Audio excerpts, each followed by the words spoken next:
এই কাহানি দুই বোনের। ছোট বোনের নাম ছিল ঋতু এবং বড় বোনের নাম ছিল কোমল। দুই বোনের বিয়েই কম বয়সে দেওয়া হয়েছিল। ঋতু তার মায়ের আপন মেয়ে ছিল, সেজন্য তার মা গৌরী তার জন্য একজন ধনী এবং ভালো পরিবারের ছেলে দেখে তার বিয়ে দিয়েছিল। কিন্তু কোমল গৌরীর সৎ মেয়ে, সেই কারণে সব সময় তার সাথে বৈষম্য করা হতো। গৌরী কোমলের বিয়ে এক গরিব ঘরের ছেলের সাথে দিয়েছিল। মা হওয়া সত্ত্বেও গৌরীর মনে নিজের সৎ মেয়ের জন্য ওই মমতা ও স্নেহ কখনো দেখা যায়নি, যেটা সে তার নিজের মেয়ে ঋতুর সাথে দেখায়। আর এই ঘটনা সামনে গিয়ে দুই বোনের মধ্যে একটি দেওয়ালের মতো দাঁড়িয়েছিল। তো ঋতুমা, আজ তো তুই সত্যি সত্যি তোর শ্বশুরবাড়িতে চলে যাবি। বিশ্বাস কর, তুই চলে যাওয়ার কথা ভাবলেই বুকটা কেমন হু হু করে উঠছে রে। বাড়িতে তোকে ছাড়া আমি থাকবো কি করে বলতো? সারাক্ষণ তোকে খুব মনে পড়বে আমার সোনা মা। আরে মা, তুমি অযথায় তো চিন্তা করছো কেন বলো তো? ওটা কোনো ব্যাপার না। এখন তো আমি এখানে নিয়মিত আসবই, আর আমি তো এখনই চলে যাচ্ছি না, আমি থাকছি এখন। সন্ধ্যায় তোমার ওই জামাই বাবা আমায় নিতে আসবে। কিন্তু মা, তোমার জামাই যে আমাকে এখনই চলে যেতে বলেছে। সে বলল তার নাকি খুব জরুরি কাজ আছে, তাই সে সময় দিতে পারবে না। সেজন্য আমাকে একাই বাড়ি ফিরে যেতে বলেছে মা। আরে ও কোমল, তোকে থামিয়েছেটা কে রে? তোর স্বামী যখন তোকে চলে যেতে বলেছে তখন শটান চলেই যা। আর শোন, সত্যি বলতে তুই এই বাড়িতে থাকলি কি না থাকলি তাতে আমার কিচ্ছু যায় আসে না। আসলে তো তুই একটা এটিম মেয়ে, তোর আবার মান সম্মান কিসের? মা একদম ঠিক বলেছে কোমল।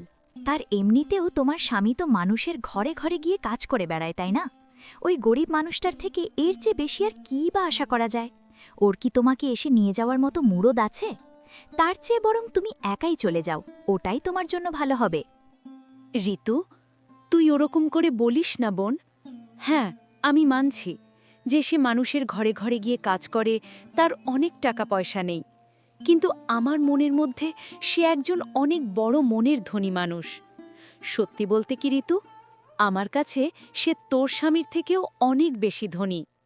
কোমলের এ কথায় গৌরীর খুব রাগ হল। সে কঠোরভাবে বলল, তোর মুখটা দেখছি আজকাল বড্ড বেশি চলছে রে কমল। তুই তুই আমার মেয়ের সাথে এইভাবে মুখে মুখে তর্ক করছিস? স্পর্ধা তো কম না। এক্ষুনি এখান থেকে বের হয়ে যা বলছি। আর শোন, তোর ওই ভিখারি স্বামী তোকে এমনিতেও নিতে আসবে না, সেটা তুইও জানিস। তাই কারো জন্য অপেক্ষা না করে একাই বিদে হ, না হলে কিন্তু যেতে যেতে বড্ড দেরি হয়ে যাবে। ঠিক আছে মা, আমি তাহলে এখন আসি। তুমি নিজের শরীরের দিকে খেয়াল রেখো, আর বাবাকেও দেখে রেখো। এটা বলার পর সে তার শ্বশুরবাড়ির উদ্দেশ্যে বেরিয়ে পড়ল।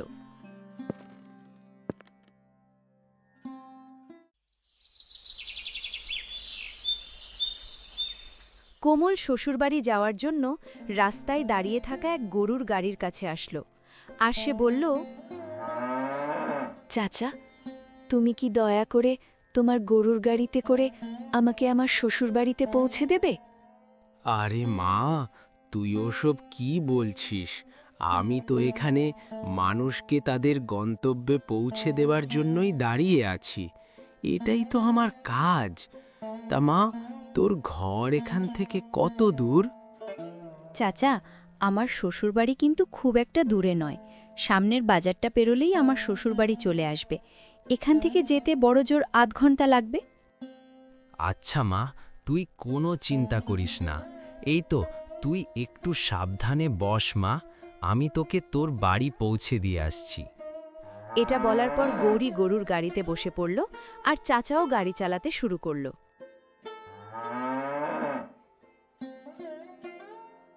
কিছু সময় পর কোমল ও ঋতুর বাবা হান্নান বাজার থেকে বাড়ি ফিরল।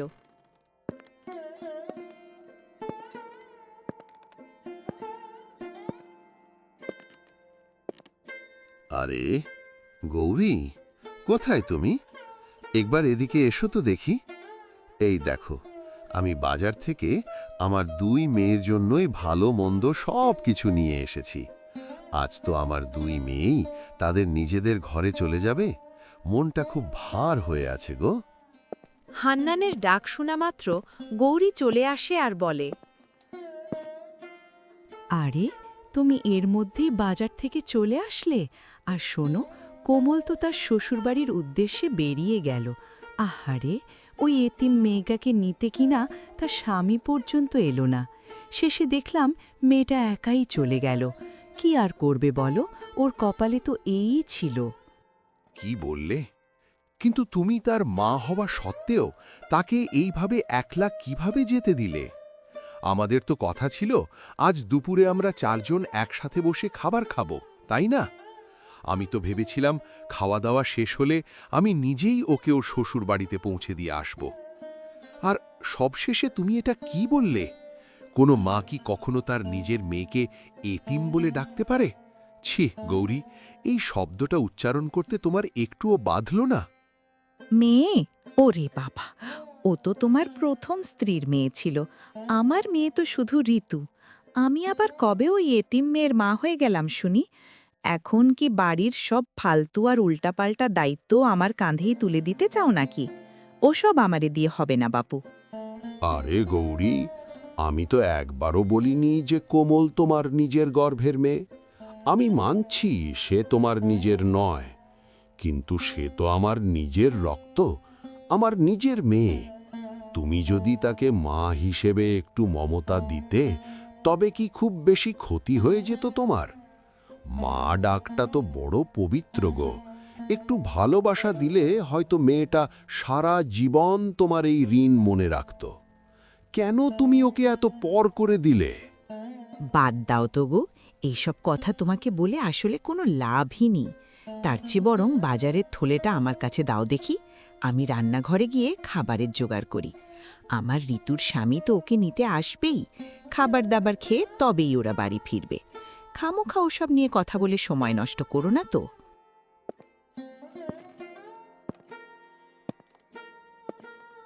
জানি না গৌরীর এই ভেদাভেদ আর রেষারেশি কবে যে শেষ হবে। নিজের মেয়ে আর পরের মেয়ের মধ্যে এই যে দেওয়াল ও তুলে রেখেছে, এটা ভাঙতে গিয়ে আমিই নিজে ক্লান্ত হয়ে পড়ছি।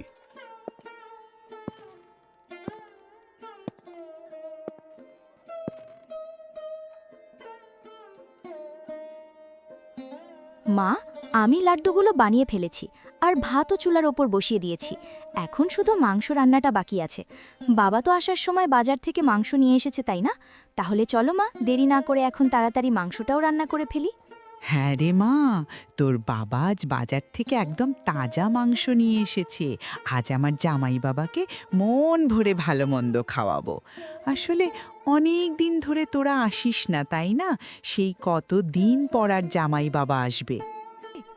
গৌরী তার মেয়ে ঋতুর স্বামীকেও অনেক ভালোবাসত, কিন্তু কোমলের স্বামীর সাথে ঠিক ওই রকমই ব্যবহার করত যে ব্যবহার তার সৎ মেয়ে কোমলের সাথে করে।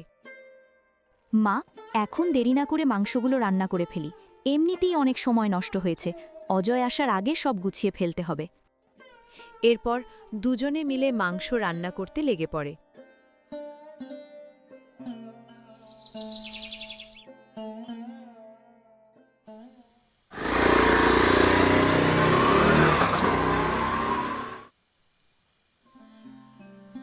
আরে অজয় বাবা, তুমি তো সন্ধ্যায় আসবে বলেছিলে, তাহলে আসতে এত দেরি হয়ে গেল কিভাবে? রাস্তায় কি কোনো সমস্যা হয়েছিল বাবা? আরে না না বাবা, আমার কোনো অসুবিধা হয়নি। ব্যাস কিছু জরুরি কাজের জন্য আসতে একটু দেরি হয়ে গেল। দুজনের কথার মধ্যে হঠাৎ গৌরী চলে আসলো। আরে জামাই বাবা যে, তুমি এসে গেছো? ইস, এত দেরি কিভাবে হয়ে গেল বলো তো বাবা? আমি তো সেই কখন থেকে পথ চেয়ে বসে আছি। তুমি তো বলেছিলে সন্ধ্যার মধ্যেই চলে আসবে। আমি তো ভাবলাম কোনো বিপদ আপদ হলো কিনা। আম্মাজি, কাজের চাপে পড়ে আসতে একটু দেরি হয়ে গেল, কিছু মনে করবেন না। তা আপনি কেমন আছেন আম্মাজি? শরীর টরীর সব ঠিক আছে তো? আর ঋতুকে তো দেখছি না, ও কোথায়? আরে না না বাবা, আমি তো জানি তুমি ঠিক আছো, তবু ওই মা জননীর মন তো একটু চিন্তা হয়। আর শোনো, ঋতু কিন্তু নিজের হাতেই তোমার জন্য সব খাবারের ব্যবস্থা করছে। ও তো তোমার পছন্দের সব রান্না করতে রান্নাঘরে একদম ব্যস্ত হয়ে পড়েছে। তুমি একটু হাত মুখ ধুয়ে আরাম করো দেখি বাবা। গৌরী, তুমিও যাও, গিয়ে এই রান্নাঘরের ঋতুকে একটু সাহায্য করো। দুজনে মিলে কাজ করলে কাজটা তাড়াতাড়ি হবে, আর ওরা খেয়ে দিয়ে সময় মতো বেরিয়ে যেতে পারবে। দেখো, রাত কিন্তু কম হয়নি, ওদের তো অনেকটা পথ যেতে হবে, বেশি দেরি করাটা ঠিক হবে না। হান্নানের এটা বলার পর গৌরী রান্নাঘরে চলে গেল। কিছু সময় পর গৌরী আর ঋতু খাবার নিয়ে চলে আসলো। জামাই বাবা, আজ তুমি আসবে জেনেই কিন্তু তোমার জন্য এইসব রাজকীয় ব্যবস্থা করেছি। একদম নিজের বাড়ি মনে করে মন ভরে ভালো মতো খাও তো দেখি। তোমার পছন্দের সব কিছুই রান্না করার চেষ্টা করেছি, একটুও যেন পাতে পড়ে না থাকে বাবা। তোমাদেরকে অনেক অনেক শুক্রিয়া আমার জন্য এত আয়োজন করার জন্য। কিন্তু কোমল আর তার স্বামীকে দেখতে পাচ্ছি না যে, ওরা দুজন কি আসেনি? আমি তো ভেবেছিলাম আজ সবাইকে একসাথে পাবো। ওরা কোথায়? নিজের স্বামীর একথা শুনে ঋতুর রাগ হলো এবং সে বলতে লাগল, ওগো, এই আনন্দের সময় ওই দুজনের কথা জিজ্ঞেস করার মানেটা কি বলো তো? কেন নিজের মেজাজটা খারাপ করছো? তোমার জন্য আমি আর মা কত কষ্ট করে এত সব ভালো ভালো খাবার রান্না করেছি। তুমি ওসব ছাইপাশ চিন্তা বাদ দিয়ে বাবার সাথে আরাম করে খাও তো। ওদের নিয়ে কথা বলে নিজেদের সময় নষ্ট করার কোনো দরকার নেই। ঋতুর মুখে একথা শুনে হান্নানের রাগ তো হলো, কিন্তু অজয়ের সামনে সে কিছুই বলল না। অজয় বাবা, থাক, এখন এসব কথা বাদ দাও তো। আগে মাথা ঠান্ডা করে শান্তিতে খাবারটা খেয়ে নাও। আর গৌরী, তোমরাও আর দেরি না করে রান্নাঘরে গিয়ে খাবার খেয়ে নাও দেখি। খাওয়া শেষ হলেই দেরি না করে অজয় আর ঋতু ওদের ঘরের উদ্দেশ্যে বেরিয়ে পড়বে। অনেক রাত হয়ে গেছে বাবা, এই সময় আর কথা বাড়িয়ে কাজ নেই। রাস্তাঘাটের ব্যাপার, সাবধানে পৌঁছানোই এখন আসল কথা। হান্নানের এটা বলার পর সবাই চুপ হয়ে যায়। অজয় আর হান্নান খাবার খেতে শুরু করে। অন্যদিকে ঋতু আর গৌরীও খাবার খেতে রান্নাঘরে চলে গেল। কিছু সময় পর অজয় আর ঋতু ঘরের উদ্দেশ্যে বেরিয়ে পড়ে।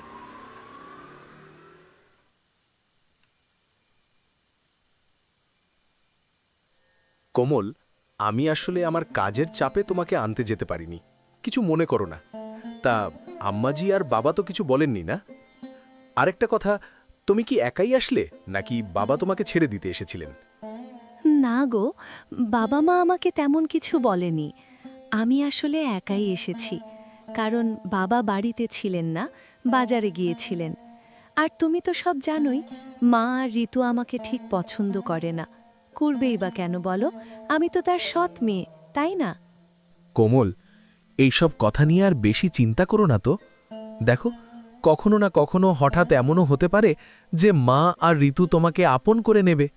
আর বাবা তো এমনিতেও তোমাকে অনেক ভালোবাসে, ওনার মনে কখনোই তোমার জন্য কোনো ভেদাভেদ তৈরি হয়নি। তুমি ওসব ভুলে গিয়ে বরং নিজের মনটা শক্ত করো।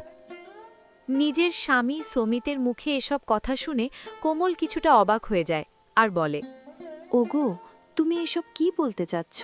আমি তো কিছুই বুঝতে পারছি না। এমন কি ঘটবে যে মা আর ঋতু আমাকে হঠাৎ করে নিজের করে নেবে? ওরা দুজন তো ছোটবেলা থেকেই আমাকে নিয়ে শুধু ঠাট্টা তামাশাই করে এসেছে। আমি কোনোদিন ওদের চোখে নিজের জন্য একটু ভালোবাসাও দেখিনি। আরে কোমল, তুমি একটু বেশিই ভেবে ফেলছো। বিশ্বাস করো, এত ভাবার কোনো দরকার নেই। একদিন না একদিন সব ঠিক হয়ে যাবেই। যাই হোক, এই দুদিন তুমি ঘরে ছিলে না বলে হাঁড়ি পাতিল সব খালি, চাল ডালও একদম শেষ হয়ে গেছে। এক কাজ করি, চলো কাল আমরা দুজনেই বাজারে যাই। দুজনে মিলে কালকের বাজারটা না হয় একসাথেই করে নিয়ে আসব। হ্যাঁ গো, সে তো বুঝলাম, কিন্তু তোমাকে কি কাল কাজে যেতে হবে না? কারণ একদিন কাজে না গেলে তো আবার সংসারের খরচ নিয়ে টানাটানি পড়ে যাবে। আমাদের তো আর অত জমানো টাকা নেই। না কোমল, কাল আমার কোনো কাজ নেই। কালকের পুরোটা দিন আমি শুধু তোমার সাথেই কাটাবো। সত্যি বলছি, এই দুটো দিন তুমি ছিলে না বলে তোমাকে খুব মনে পড়েছে আমার। ঘরটা একদম খাঁ খাঁ করছিল। এখন তুমি ফিরে এসেছো, আমার যে কি ভালো লাগছে তা বলে বোঝাতে পারবো না। যাই হোক, এখন এসব দুশ্চিন্তার কথা বাদ দাও তো। তুমি সারা দিন বাইরে হাড় ভাঙা খাটুনি দিয়ে কাজ করে এসেছ, নিশ্চয়ই খুব ক্লান্ত হয়ে গেছ।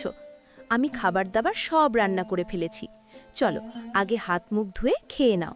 খাবার খেয়ে তাড়াতাড়ি ঘুমিয়ে পড়বে, কাল তো আবার ভোরে উঠতে হবে।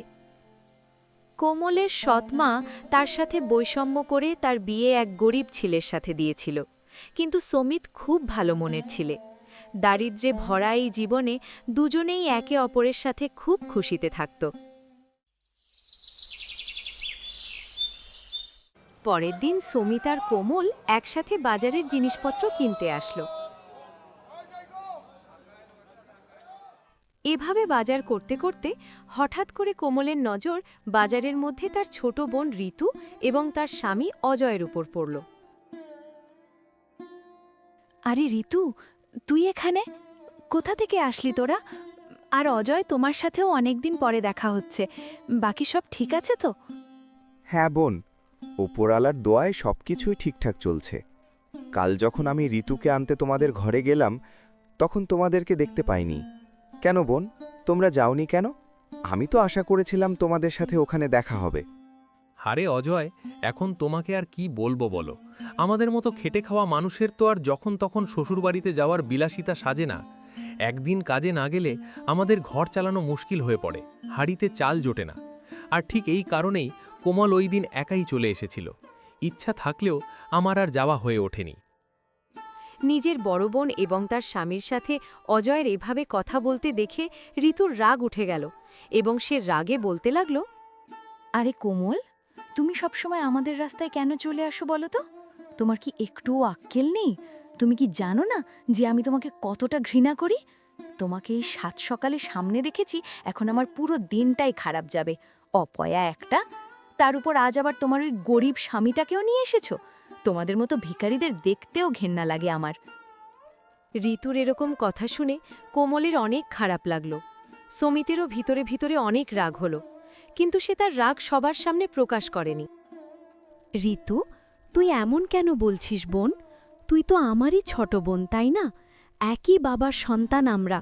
তবে আমার প্রতি তোর মনে এত ঘৃণা কেন? আমি কি তোর কোনো ক্ষতি করেছি? এভাবে সবার সামনে নিজের বোনকে ছোট করে কথা বলতে তোর কি একটুও বাধে না? আরে ও কোমল, তুই আবার কবে থেকে আমার বোন হলি রে? নিজের মধ্যে থেকে কথা বল। আর তোকে এসব বলে আসলে কোনো লাভ নেই। তোর তো লজ্জা শরম বলতে কিছু নেই। এখন মাঝ বাজারে দাঁড়িয়ে এসব নাটক করিস না তো, মানুষজন দেখছে। আমাদের একটু শান্তিতে বাজার করতে দে, আর তুই তোর ওই সস্তা মুখ নিয়ে এখান থেকে দূর হ। ঋতুর এসব কথা শুনে কোমলের অনেক খারাপ লাগল। সে কিছু না বলে তার স্বামীকে নিয়ে সেখান থেকে চলে গেল। আর ওদিকে ঋতুও তার স্বামীর সাথে তাদের রাস্তায় চলতে লাগল। এভাবে যখন কোমল এবং সমিত ঘরের দিকে যাচ্ছিল, তখনই রাস্তায় হঠাৎ কোমলের নজর ওই চাচার উপর পড়ল, যার গাড়িতে করে সে আগের দিন তার শ্বশুর বাড়িতে এসেছিল। আরে চাচা, আপনি এখানে? আর চাচা, আপনি এমন মন মরা হয়ে রাস্তার ধারে দাঁড়িয়ে আছেন কেন? শরীর কি খারাপ লাগছে, নাকি অন্য কোনো সমস্যা হয়েছে? আমাকে বলুন তো, কি হয়েছে আপনার? আরে মা, এখন আমি তোকে আর কি বলবো। যখন থেকে রাস্তায় এই নতুন ঝকঝকে রিকশাগুলো চলতে শুরু করেছে, তখন থেকে আমার এই ভাঙা চোরা গরুর গাড়িতে আর কেউ উঠতে চায় না রে মা। সকাল থেকে দুপুর গড়িয়ে বিকেল হলো, এখন পর্যন্ত একটা যাত্রীও জোটাতে পারলাম না। ঘরের চাল ডাল সব ফুরিয়ে গেছে, হাঁড়িটা একদম খালি পড়ে আছে। এসব কথা ভেবেই মনটা বড্ড খারাপ হয়ে যাচ্ছে রে মা। আমাদের মতো গরিব মানুষের তো ওই দামি নতুন রিকশা কেনার সামর্থ্য নেই। আচ্ছা কোমল, এই চাচা আবার কে? আমি তো ওনাকে ঠিক চিনতে পারলাম না। উনি কি তোমাদের গ্রামের কেউ, নাকি আগে থেকে তোমার চেনা? আমি তো ওনাকে আগে কখনো আমাদের এলাকায় দেখিনি। ওগো শোনো, কালই চাচাই কিন্তু আমাকে গরুর গাড়িতে করে আমাদের বাড়ি পর্যন্ত পৌঁছে দিয়েছেন। যাই হোক কোমল, চাচার অবস্থা দেখে আমার মনটা খুব খারাপ হয়ে গেছে গো। উনি বলছেন যে ওনার ঘরে নাকি একটুও খাবার নেই। এক কাজ করলে কেমন হয়, আমরা আমাদের সংসারের জন্য যে বাজারটুকু করলাম তা থেকে ওনাকে কিছুটা দিয়ে দিই না, এতে ওনার বড় একটা সাহায্য হবে, আর আমাদের জন্যও বাকিটা থাকলো। কি বলো তুমি? আমরা না হয় একটু কমই খেলাম। হ্যাঁ গো, তুমি একদম আমার মনের কথাটাই বলেছ। কাল উনি আমাকে অতটা পথ নিরাপদে পৌঁছে দিলেন, আজ ওনাকে খালি হাতে যেতে দেওয়া ঠিক হবে না। চলো, আমাদের বাজার থেকেই ওনাকে কিছুটা ভাগ দিয়ে দিই। চাচা, আপনার কাছে কি কোনো থলে আছে? আমাদের কাছ থেকে এই অল্প কিছু বাজার আপনি নিয়ে নিন, আপত্তি করবেন না কিন্তু। হ্যাঁ মা, আমার এই গরুর গাড়িতে সব সময় একটা ঝোলা থাকে। চাচার এটা বলার পর কোমল ও সমিত তাদের থলে থেকে কিছু জিনিসপত্র নিয়ে চাচাকে দিয়ে দিল। মারে, তোদের মনটা সত্যি অনেক বড়। তোদের দুজনকে মন থেকে অনেক অনেক শুকরিয়া জানাই রে মা। সত্যি বলছি, আজ যদি তোরা এভাবে আমার পাশে না দাঁড়াতিস, তবে হয়তো আমার ঘরের সবাইকে আজ না খেয়েই উপোস করে ঘুমিয়ে পড়তে হতো। উপরওয়ালা তোদের মঙ্গল করুক মা। তোদের সংসার যেন সব সময় সুখে শান্তিতে ভরে থাকে, এই দোয়া আমি মন থেকে করছি। আরে না চাচা, এইসব ধন্যবাদ বা দোয়া বলার কোনো দরকার নেই। মানুষ হয়ে মানুষের পাশে দাঁড়ানো তো আমাদের দায়িত্ব। বিপদে পড়লে তো আমরা একে অপরের সাহায্য করবই, তাই না? আচ্ছা চাচা, তাহলে আমরা এখন আসি। রোদ বাড়ছে, আপনি আপনার শরীরের খেয়াল রাখবেন আর সাবধানে বাড়ি ফিরবেন। এটা বলে কোমল ও সমিত তাদের ঘরের দিকে হাঁটতে লাগল।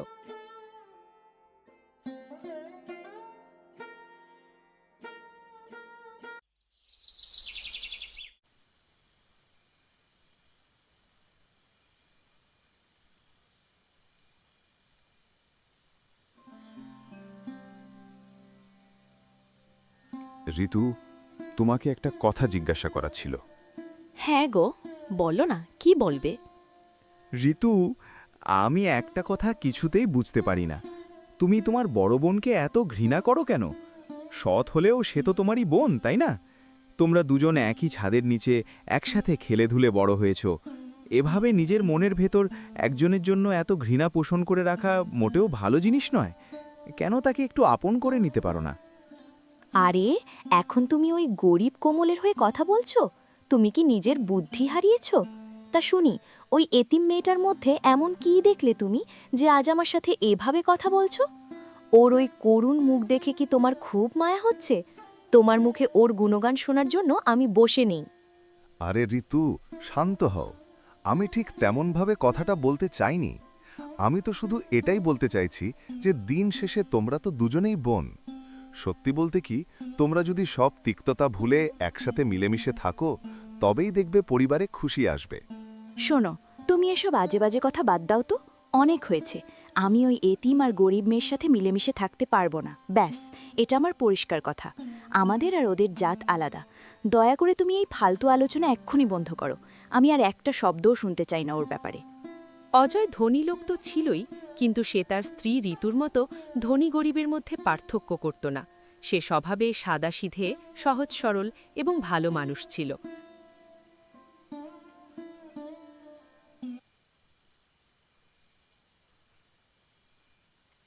হান্নান একা হাতের ওপর হাত রেখে বসে রইল আর নিজের সাথে নিজে কথা বলতে লাগল। জানি না, আমি সত্যিই জানি না গৌরী আর ঋতু কোমলকে কেন এত ঘৃণা করে। ও তো আর আকাশ থেকে পড়েনি, ও তো এই ঘরেরই মেয়ে, তাই না?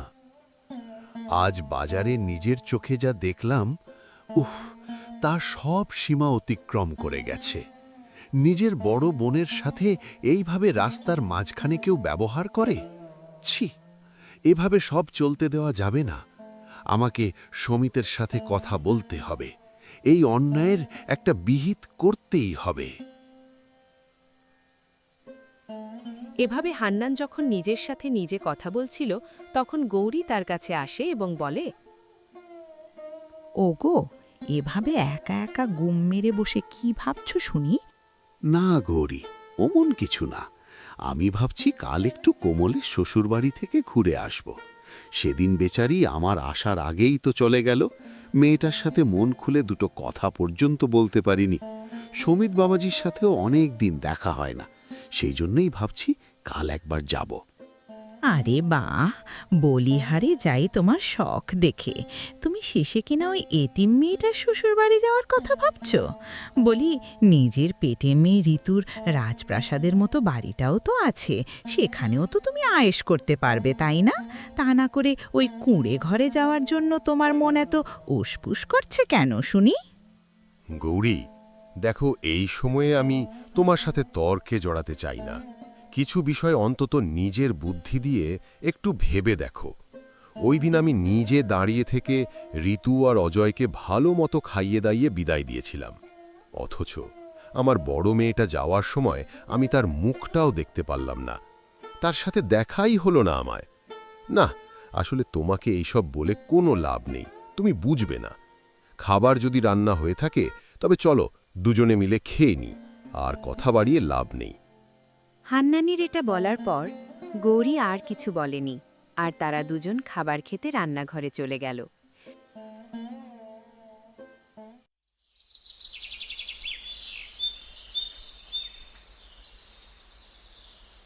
সকালের সূর্য উঠে গেল।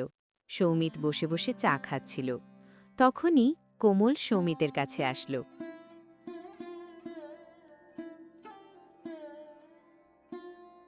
ওগো, তুমি চা খাওয়া শেষ করে এখনো এখানেই বসে আছো? বেলা তো কম হলো না। তোমাকে কি আজ কাজে যেতে হবে না? কালও তো সারাটা দিন ঘরেই বসে কাটালে। না কমল, সত্যি বলতে এই দুটো দিন হন্যে হয়ে ঘুরেছি, কিন্তু কোনো কাজই জোগাড় করতে পারিনি। সবই তো বুঝলাম গো, কিন্তু এভাবে চলতে থাকলে তো ঘর চালানো বড্ড কঠিন হয়ে যাবে। আমাদের এমনিতেই টানাটানির সংসার, তার উপর কাল বাজার থেকে যা যা কিনেছিলে তার তো অর্ধেকটাই ওই চাচাকেই দিয়ে দিলে। আজ যদি তুমি কাজে না যাও তবে কাল হাড়ি চড়বে কি করে? আরে কোমল, তুমি এতটা চিন্তা করছো কেন? আমি আছি না তোমার পাশে? আমার উপর একটু ভরসা রাখো, দেখবে আমাদের সংসার ঠিক চলে যাবে। অভাব হয়তো আছে, কিন্তু আমাদের এই ভালোবাসার টানটুকু তো আছে, এটাই আমাদের শক্তি। তোমার ওপর তো আমার পুরো ভরসা আছে গো। তুমি যখন বলছো ব্যবস্থা হয়ে যাবে, তখন আমি আর চিন্তা করছি না। ঠিক আছে, এই দুদিন যদি কাজ না থাকে তবে তুমি একটু বাড়িতে বিশ্রামই নাও। এমনিতেই তো শরীরের ওপর দিয়ে খুব পরিশ্রম করো তুমি। আমি এখন রান্নাঘরে যাচ্ছি।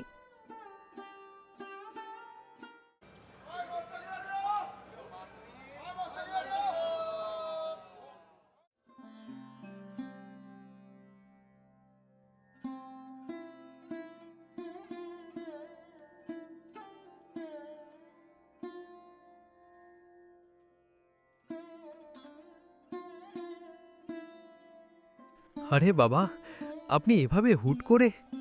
হ্যাঁ সমিত বাবা, আসলে পরিস্থিতি এমনই কিছু দাঁড়িয়েছে যে আমাকে হুট করে এখানে আসতেই হলো। তো আমার মামনিটা কোথায়? কোমল কোথায় বাবা? মেয়েটার মুখখানা না দেখে আমার শান্তি হচ্ছে না। হান্নানের এটা বলার পর কোমল সেখানে চলে আসলো।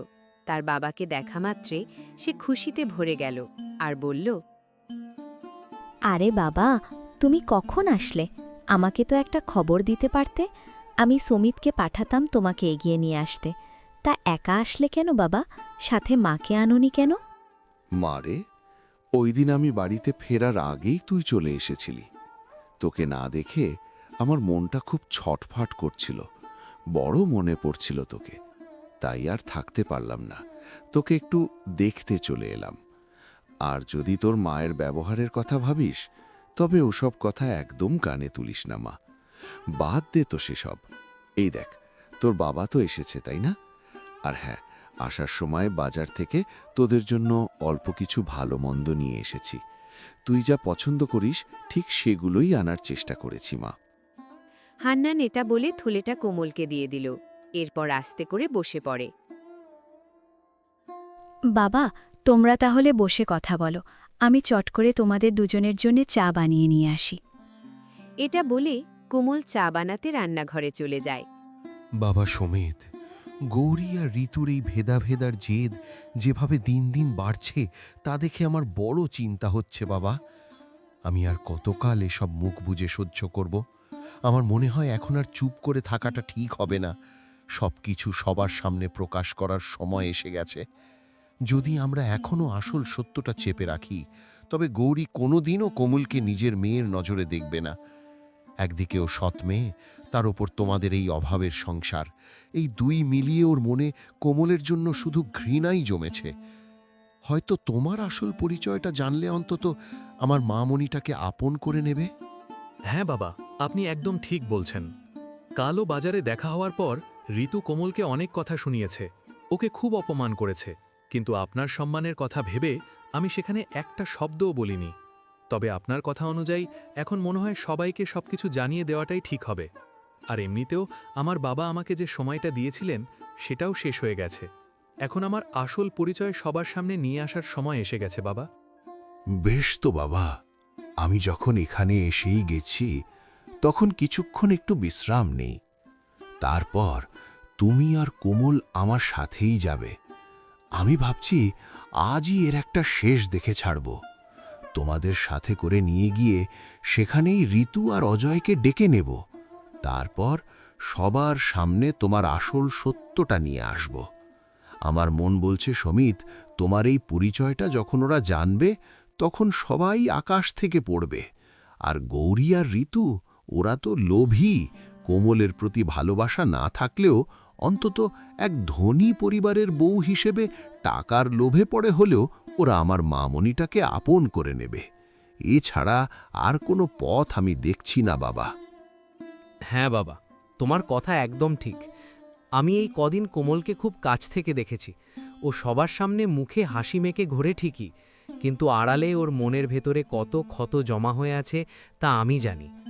নিজের মা আর বোনের ওই বিষাক্ত ঠাট্টা তামাশাগুলো ও পাথরের মতো মুখ বুজে সয়ে গেছে। শুধু আমার ভালোবাসার টানে বেচারি নিজের সব কষ্ট চেপে রেখে আমার সাথে এই অভাবের জীবনটা চুপচাপ কাটিয়ে দিচ্ছে। ওর এই ত্যাগের মর্যাদা আমাকে দিতেই হবে বাবা। হ্যাঁ সুমিত বাবা, আমি সব জানি। আমার চোখের সামনেই কোমল ছোটবেলা থেকে এই মা আর বোনের কটু কথা সহ্য করে বড় হয়েছে। শুধু ওর কপালটাই মন্দ ছিল রে বাবা। ওই ঋতুর ওই বড়লোকের বাড়ি বিয়ের অহংকার আর গৌরীর ওই দেমাক যাতে আমার মা মণিটার গায়ে না লাগে, সেই জন্যেই তো আমি তোমাকে দেখে শুনে আমার এই অভাগী মেয়েটাকে তোমার হাতে তুলে দিয়েছিলাম। আমি জানতাম একমাত্র তুমিই ওকে আগলে রাখতে পারবে। কিন্তু এখন আর আড়ালে থাকার সময় নেই বাবা। সময় এসে গেছে, সব সত্য এখন সবার সামনে বলতেই হবে। আর কতকাল আমার মেয়েটা অন্যায় গালি শুনে মুখ বুজে থাকবে? এভাবে যখন হান্নান ও সৌমিত কথা বলছিল, তখন কোমল সেখানে চা নিয়ে হাজির হয়। বাবা, চাটা খেয়ে নাও, একদম গরম গরম বানিয়েছি। আর বাবা, যদি তোমার খুব বেশি সমস্যা না হয় তবে আজকের রাতটা আমাদের এখানেই থেকে যাও না। তুমি তো অনেক দিন পর আমাদের বাড়িতে আসলে। ওগো, তুমিও একটু বলো না বাবাকে থাকতে। এমনিতেও তো বাবার সাথে তোমারও অনেক কথা বাকি। আরে মা, তুই অহেতুক দুশ্চিন্তা করিস না। আমি সমিতের সাথে ওই সব ব্যাপারেই কথা বলছিলাম। শোন মা, আজ আমি এখানে থাকব না, বরং তোরা দুজন এখনই তৈরি হয়ে নে। তোরা আমার সাথেই আজ আমাদের বাড়িতে যাবি। ঋতু আর অজয়ও সেখানে আসবে। কিন্তু বাবা, এভাবে হুট করে কেন? এখন আরও তো প্রশ্ন করিস না তো মা। ওখানে গিয়ে তুই নিজে নিজেই সব জানতে পারবি। এটা বলার পর সবাই চা খেয়ে হান্নান, কোমল ও সৌমিতকে সাথে নিয়ে বাড়ির উদ্দেশ্যে বেরিয়ে পড়ল।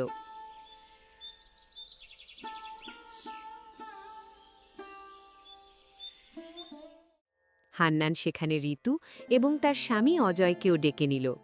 পুরো পরিবার একসাথে বসেছিল। তখন আস্তে করে গৌরী বলতে লাগল, ওগো, তুমি হঠাৎ সবাইকে এইভাবে এক জায়গায় ডাকলে কেন শুনি? তোমার যদি কিছু বলতেই হতো তবে আমার ঋতু আর জামাই বাবাকে ডাকলেই তো হতো। এই গরিব মিসকিনদের আবার আমাদের সাথে বসানোর কি দরকার ছিল বাপু? বলি, কোথাও কি উল্টাপাল্টা কিছু হয়েছে নাকি? ঠিক বলেছ গৌরী, ঠিক ধরেছ। এখনই তো তুমি নিজের মুখে উচ্চারণ করলে। এই গরিব, আজ তো এই গরিব আর বড়লোকের হিসেব নিয়েই কথা হবে। তুমি আর ঋতু আজ পর্যন্ত ওই একটা শব্দ দিয়েই তো কোমলকে বারবার ক্ষতবিক্ষত করেছ, তাই না? ভেবেছ তোমরা খুব উঁচু জাতের আর কোমল একদম নিচু। আজ তোমার ওই গরিব শব্দটারই একটা হেস্তে নেস্ত করব আমি। আরে বাবা, তুমি কি শুরু করলে বলো তো? হেয়ালি রেখে যা বলার সোজাসুজি বলো না। আমরা তো কিছুই বুঝতে পারছি না, আর আজ এই মাঝলগ্নে ওই গরিবগুলোর ব্যাপারে এমন কি কথা বলবে তুমি? ওদের নিয়ে আলোচনা করার মতো সময় কি আমাদের আছে? যা বলার ঝটপট শেষ করো তো। ঋতু, তুই এখন একদম চুপ থাক, একটা শব্দ উচ্চারণ করবি না। তুই তো তোর বড় বোনকেও সম্মান দিতে জানিস না, জানিস শুধু অহংকার করতে। আজ বাজারে সবার সামনে তুই কোমলের সাথে যে ব্যবহারটা করেছিস, তারপর তো তুই সব সীমাই অতিক্রম করে গেছিস। ছি, তোদের মতো মানুষের সাথে আর নরম সুরে কথা বলে কোনো লাভ নেই। আজ আমি তোদেরকে সমিতের আসল সত্যটা বলবো, তখন তোরা নিজেরা নিজেদের আয়নায় দেখিস যে কে আসল গরিব আর কে আসল ধনী। হ্যাঁ, তাই তো বলো না। আমরা আবার তোমাকে কোথায় মানা করলাম শুনি? তুমি যখন শুরুই করেছ, তখন আমাদেরও তো জানা দরকার এই গরিবদের আসল সত্যটা কি। শুনি না, এদের কপালে আবার নতুন কি কলঙ্ক জুটল। তো গৌরী, এবার কান খুলে মন দিয়ে শোনো। সমিত কোনো সাধারণ গরিব ঘরের ছেলে নয়, ও অন্যতম সফল এক ব্যবসায়ীর সন্তান। সমিত তাদের পরিবারের একমাত্র ছেলে। যেদিন তুমি আমাকে বলেছিলে যে ঋতুর জন্য বড়লোক আর কোমলের জন্য যেন গরিব ঘরের কোনো ছেলে দেখি, সেদিন আমি তোমার মতো এই নোংরা ভেদাভেদটা করিনি। আমি কখনো ধনী বা গরিব বিচার করে সম্পর্ক খুঁজিনি। আমার কাছে ঋতু আর কোমল দুজনেই সমান ছিল। আমি শুধু দুই মেয়ের জন্যেই ভালো আর যোগ্য ছেলে চেয়েছিলাম। কি? সমিত নাকি এত বড় ধনীর ছেলে? ওগো, তোমার মাথাটাতা ঠিক আছে তো? যদি তাই হয়, তাহলে সে ওই ভাঙাচোরা কুড়ে ঘরে পড়ে থাকে কেন শুনি? তাকে তো থাকার কথা রাজপ্রাসাদের মতো কোনো মহলে, তাই না? নাকি আমাকে জব্দ করার জন্য তোমরা সবাই মিলে এখন নতুন কোনো গল্প ভাবছ? তো শোনো গৌরী, সমিতের বাবার একটা বিশেষ ইচ্ছা ছিল। তিনি নিজে শূন্য থেকে শুরু করে অনেক লড়াই করে আজ এই জায়গায় পৌঁছেছেন। তিনি চেয়েছিলেন তার একমাত্র ছেলেও যেন জীবনের আসল রূপটা চেনে। তাই তার ইচ্ছাতেই সমিত এই কয়েকটা বছর সাধারণ মানুষের মতো দারিদ্র্যের মধ্যে কাটিয়েছে, যাতে সে অভাব আর কষ্টের আসল অনুভবটা নিতে পারে। তিনি চেয়েছিলেন তার ছেলে যেন শুধু টাকার উপর ভেসে না থাকে, বরং মাটির মানুষ হয়ে গড়ে ওঠে। সুমিত, বাবা, তুই তো আমার ইচ্ছাটা জানিস। আজ আমি সাফল্যের যে চূড়ায় পৌঁছেছি, সেই অনুভবটা আমি তোকেও দিতে চাই। কিন্তু তুই যদি শুরুতেই সরাসরি আমার এই বিশাল ব্যবসায় বসে পড়িস, তবে জীবনের আসল উদ্দেশ্যটা তুই কোনো দিনই বুঝতে পারবি না বাবা। আমি চাই না আমাদের বাড়ির বউ আমাদের জমি সম্পত্তি আর টাকা পয়সার জৌলুস দেখে আসুক। আমি চাই সে ভালোবাসুক আমার ছেলেকে, আমার ধন দৌলতকে নয়। তাই আমি চাইছি তুই কিছুদিন দারিদ্র্যের মধ্যে থাক, জীবনকে কাছ থেকে দেখ, অভাবকে চেন, আর নিজের জন্য এমন একটা মেয়ে খুঁজে নিস যে হবে সৎ আর সহজ সরল। যখন তোর এই জীবনের শিক্ষা আর অনুভব নেওয়া শেষ হবে, তখন তুই সম্মানের সাথে তোর বউকে নিয়ে এই বাড়িতে ফিরে আসিস বাবা। ঠিক আছে বাবা, তুমি যেমনটা চেয়েছো আমি কথা দিচ্ছি একদম তেমনই করব।